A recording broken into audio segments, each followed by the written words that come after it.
ಒಂದು ಅರಿವು ಬರಬೇಕು. ಇದರಿಂದ ಘಟನೆಯಿಂದ ಹಿಂಗೆ ಆಗುತ್ತೆ, ಇದರ ಅನುಭವ ನನಗಿದೆ, ಇದು ಹಿಂಗೆ ಎಡುವುದ್ರೆ ಇಂಥ ಕಡೆ ಹಿಂಗೆ ಆಗ್ತದೆ, ಮತ್ತು ಅಲ್ಲೇ ಎಡುವುದ್ರೆ ತಪ್ಪಾಗುತ್ತೆ. ಈ ಥರದ ಪ್ರಜ್ಞೆಯನ್ನು ಕಳಿಸ್ಕೋಬೇಕು ಅಂತ ನಾನು ಹೇಳ್ತೀನಿ. ಮೌಢ್ಯವನ್ನು ಬಿಡಬೇಕು, ಆದರೆ ಸಂಪ್ರದಾಯ ಪದ್ಧತಿಗಳನ್ನು ಬಿಡಬಾರ್ದು, ಮತ್ತು ಆ ಪ್ರೇಮವನ್ನು ಬೆಳೆಸ್ಕೋಬೇಕು. ನನಗೆ ಕೇಳೋದು ಉಳಿಯೋದು ಇದು ಒಂದೇ ಕೊನೆ. ಇವತ್ತು ನಾನು ದೊಡ್ಡ ನಟ ಏನಲ್ಲ, ಮಾಡಿದ್ದೀನೆಲ್ಲನೂ.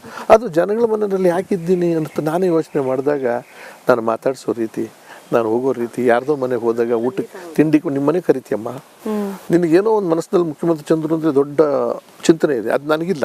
ನೀವು ಕರೆದ ನಮ್ಮ ಒಂದು ಸ್ವಲ್ಪ ಕಾಫಿ ಕುಡಿಬೇಕು, ಬರ್ತೀನಿ ಸರ್, ಅಲ್ಲಿ ಚೇರು ಪಾರು ಇಲ್ಲಿ ಏನು ಚಿಂತನೆ, ನಿಮ್ಮ ಮನಸ್ಸು ಚೆನ್ನಾಗಿದೆ, ಚಾಪೆ ಇದೆ ತಾನೆ, ನಿಮ್ಮ ಮನೇಲಿ ಏನು ಮಾಡಿದ್ರು ಅದನ್ನೇ ಕೊಡಿ, ನೆನ್ನೆದು ಕೊಡಿ. ಅದು ನಾನು ಬಲವಂತವಾಗಾದರೂ ಮಾಡಿ, ನಾನು ಹೇಳ್ತಿರೋದು ಕೆಲವ್ರಿಗೆ ಆಗದೆ ಇರ್ಬೋದು, ನೀವು ಇಷ್ಟ ಇಲ್ದರು. ಯಾಕೆಂದರೆ ನೀವು ನಿಮಗೆ ಬದುಕಬೇಡಿ, ನೀವು ಬದುಕಬೇಕಾಗಿರೋದು ನಿಮ್ಮ ಕುಟುಂಬಕ್ಕೂ ಅಲ್ಲ, ಮಿನಿಮಮ್ ಕುಟುಂಬ, ನಿಮ್ಮ ಕುಟುಂಬ, ಇಡೀ ಸಮಾಜ. ಆ ಸಮಾಜ ನೋಡ್ತಾ ಇದೆ ನಿಮ್ಮನ್ನು. ಆಯಿತು, ಚಟ ಇರ್ತದೆ ನಮಗೂ ಕೂಡ, ಮನುಷ್ಯರು ಅಂತ ಅಂದಮೇಲೆ ಎಷ್ಟೋ ಚಟ ಇರ್ತದೆ.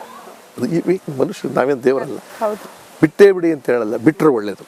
ಈಗ ರಾಜ್ಕುಮಾರ್ ಬಿಟ್ಟರು, ಸಿಗರೇಟ್ ಸೇದೋದು ಬಿಟ್ಟರು, ಇದು ಸತ್ಯ ಹೇಳಬೇಕು ಅಂದರೆ ಬೇರೆ ಥರದ್ದು ಎಲ್ಲ ಬಿಟ್ಟರು, ಕೊನೆಗೆ ಯೋಗಕ್ಕೆ ಹೋದರು, ಆಧ್ಯಾತ್ಮಕ್ಕೆ ಹೋದರು.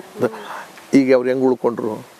ಆಯ್ತು, ಈಗ ನಮ್ಮಂಥವ್ರಿಗೆ ಬಿಡೋಕ್ಕಾಗದೇ ಇದ್ದಾಗ ಕದ್ದು ಮಾಡ್ಕೊಳ್ಳಿ, ಸಮಾಜ ಕಂಟಕ ಆಗ್ತಾರ ಮಾಡಬೇಡಿ.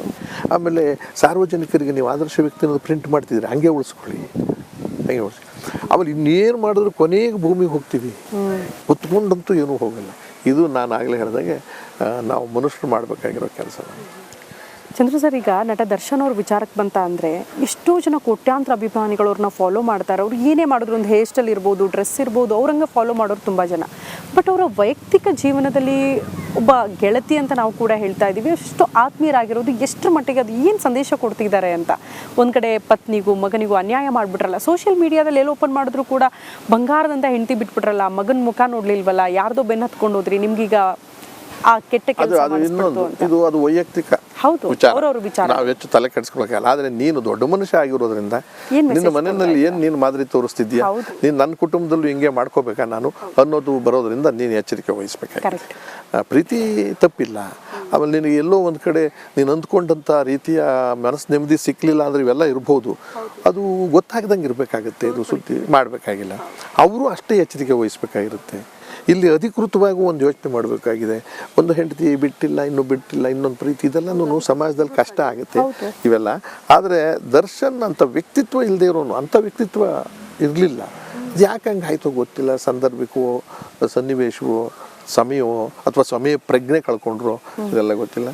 ಈಗ ನಾನು ಭಗವಂತನಲ್ಲಿ ಕೇಳ್ಕೊಡ್ತೀನಿ ಒಂದು ಮಾತು, ನೀವು ಹೇಳಿದ ಹಾಗೆ ನಮ್ಮ ಎಲ್ಲ ವಿಚಾರಗಳನ್ನು ಸ್ವಲ್ಪ ದೂರ ಸಾರಿ ಅಂತಿಮ ಘಟ್ಟದಲ್ಲಿ ಇಲ್ದ್ರೆ ದೂರ ಆಗಿಬಿಡಿ, ಎಲ್ಲರಿಂದ ದೂರ ಆಗಿಬಿಡಿ, ಬಿಟ್ಬಿಡಿ ಇವೆಲ್ಲವನ್ನು ಕೂಡ, ಯಾರು ತಲೆ ಕೆಡಿಸ್ಕೊಡಿ.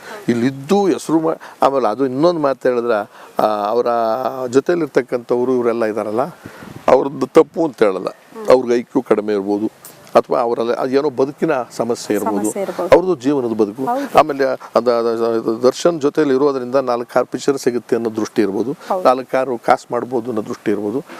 ಅವ್ರಿಗೆ ಇವ್ರು ಹೇಳಬೇಕಾಗಿರೋದು ಅಂದರೆ ದಾರಿ ತಪ್ಪೇನು ಮಾಡೋದು ಬೇಡ. ನಾವು ನನ್ನಿಂದ ಎಲ್ರಿಗೂ ಸಹಾಯ ಪೂರ್ತಿ ಆಗಲ್ಲ, ನಾನು ಇನ್ಫ್ಲೂಯೆನ್ಸ್ ಮಾಡೋ ಶಕ್ತಿ ಇದೆ, ಒಳ್ಳೇದು ಮಾಡಿ, ಸೈಕಲ್ ಶಾಪ್ ಇಟ್ಕೊಳ್ಳಿ, ಇನ್ನೊಂದು ಅಂಗಡಿ ಇಟ್ಕೊಳ್ಳಿ, ಹೋಟ್ಲ್ ಇಡ್ತೀರದೇನೋ ಮಾಡ್ತೀನಿ ನಾನು. ಆ ಥರದ್ದು ಏನಾದರೂ ಮಾಡಬೇಕಾಗುತ್ತೆ. ಆ ಥರದ ಕ್ಯಾಟಗರಿನವ್ರ ಕುಟುಂಬದ ಗತಿ ಏನು ನೋಡಿ ಯೋಚನೆ ಮಾಡಿ. ಆ ಯುವಕರಲ್ಲಿ ಒಂದು ಉತ್ಸಾಹದಲ್ಲಿ ನಡೆದೋಗ್ತದೆ, ಘಟನೆ ಇದು ಸಿಕ್ಕಾಕೊಳ್ಳದೆ ಇದ್ರೆ ಇನ್ನೂ ದೊಡ್ಡದಾಗ್ಬಿಡ್ತಿತ್ತು ಅಲ್ವಾ. ಇಂಥವು ಎಷ್ಟೋ ನಡೀತಿದ್ದಾವೆ ಈಗಲೂ. ಅಲ್ಲಿ ಮಾನಭಂಗ ಆಯಿತು, ಅಲ್ಲಿ ಅಪ್ರಾಪ್ತ ಹುಡುಗಿ ಮೇಲೆ ಇದಾಯಿತು, ಇದೆಲ್ಲನೂ. ಇದು ರಾಜಕಾರಣಿಗಳು ಮಾಡಲಿ, ಆಟಗಾರರು ಮಾಡಲಿ, ಶ್ರೀಮಂತರು ಮಾಡಲಿ, ಇದು ತಪ್ಪೇ. ಈಗ ಎಷ್ಟು ಸಾಧ್ಯವೋ ಅಷ್ಟು ಪರಿವರ್ತನೆ ಆಗಲಿ. ಜೈಲಿನಿಂದ ಅವರ ಎಲ್ಲ ಸರಿ ಹೋಗಿ ಆಚೆಗೆ ಬಂದಾದಮೇಲೆ ಇನ್ನೂ ದೊಡ್ಡ ಎತ್ತರಕ್ಕೆ ಆದರ್ಶವಾದಿಯಾಗಿ ಇವರೆಲ್ಲರೂ ಬೆಳೀಲಿ ಅಂತ ನಾನು ಹೇಳ್ತೀನಿ. ಓಕೆ, ಮತ್ತೆ ಅಗೇನ್ ವಾಪಸ್ ನನ್ನ ನಟ ದರ್ಶನ್ ಅವ್ರ ವಿಚಾರಕ್ಕೆ ಬಂದರೆ, ನೀವು ತುಂಬ ಹತ್ತಿರದಿಂದ ನೋಡಿದವರು, ತುಂಬ ಕಷ್ಟದ ದಿನಗಳನ್ನು ಫೇಸ್ ಮಾಡಿದವರು. ಅವರೇನೋ ಏಕಾಏಕಿ ದೊಡ್ಡ ಸ್ಟಾರ್ ಪಟ್ಟ ಗಿಟ್ಟಿಸ್ಕೊಂಡವರಲ್ಲ. ಇಷ್ಟೆಲ್ಲ ಕಷ್ಟದ ದಿನಗಳನ್ನು ಫೇಸ್ ಮಾಡಿ ಈಗ ದೊಡ್ಡ ಸ್ಟಾರ್ ಆದಮೇಲೆ, ಕೋಟ್ಯಾನು ಅಭಿಮಾನಿಗಳ ಪ್ರೀತಿ ಸಂಪಾದನೆ ಮಾಡಿದ್ಮೇಲೆ, ಯಾರೊಬ್ರು ಹೇಳ್ತಾ ಇದ್ರು, ಮೋಸ್ಟ್ಲಿ ಅದು ತಲೆಗೆ ಹತ್ಬಿಟ್ಟಿದೆ ಅವ್ರಿಗೆ, ಆ ಪ್ರಚಾರ, ಆ ಪ್ರೀತಿ ತುಂಬಾ ಅತಿರೇಕ. ಮಾತಾಡುವಾಗ ಯಾವ್ಯಾವ ಮಾತು ಹೆಂಗೆ ಆಡ್ತೀವಿ ಅನ್ನೋದು ಮುಖ್ಯ ಆಗುತ್ತೆ. ಕೆಲವರು ಸಿಟ್ಟು ಬರುತ್ತೆ, ಅವನಿಗೆ ದುರಹಂಕಾರ, ಅವನಿಗೆ ಅದಲ್ಲ. ನನ್ನ ದೃಷ್ಟಿಯಲ್ಲಿ ತನ್ನ ಸ್ಥಿಮಿತವನ್ನು ಕಳ್ಕೊಂಡಿದ್ದಾರೆ. ಅಂದರೆ ಅವರಿಗೆ ಅತಿಯಾದಂಥ ರೀತಿಯಲ್ಲಿ ವೇಗವಾಗಿ ದೊಡ್ಡ ಸಮಾಜದ ಬೆಂಬಲ, ಅಭಿಮಾನಿಗಳ ಪಡೆ, ಚಪ್ಪ